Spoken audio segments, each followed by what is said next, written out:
ആ ലിസ്റ്റ് ഒന്നുകൂടി കേക്കട്ടെ. ഡൈനിങ് ടേബിൾ പൂപ്പരുത്തി മതി, 2000 നിൽക്കും. പൂപ്പരുത്തി അവിടെ ഈട്ടി തന്നെ വേണം. 25,000. Sofa set.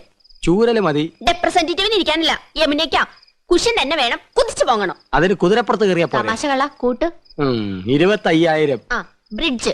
പാലോ അതും വേണോ? അവർക്ക് നടന്നു വന്നാ പോരെ? അതല്ലെന്ന്, തണുപ്പിക്കുന്ന ഒരു സാധനം ഇല്ലേ? Fridge 9,000. TV. Black and white പോരെ? കളർ തന്നെ വേണം. 10-20 അടി നീളം വേണം. 10-20 അടി നീളോ? ഇഞ്ചായിരിക്കും. ഇഞ്ച്. ഒയറില്ലാത്ത ഫോൺ അതൊരെണ്ണം മതി. മൊബൈല് ഒയറില്ലാത്തോണ്ട് വില കുറവായിരിക്കും. ഇനി അയ്യോ, ഇനി മടക്കല്ലേ, ഒടിഞ്ഞു. തൽക്കാലം ഇത്രയൊക്കെ മതി. ഇനി ഇതിന് പണം ഉണ്ടാക്കാനുള്ള വകുപ്പും കൂടി പറഞ്ഞു തന്നെ. മൊത്തം പണം കൈ വെച്ചോണ്ടാണോ എല്ലാരും ഇതൊക്കെ മേടിക്കുന്നത്? ഇൻവെസ്റ്റ്മെന്റ് വാങ്ങണം. ഇൻസ്റ്റാൾമെന്റ്.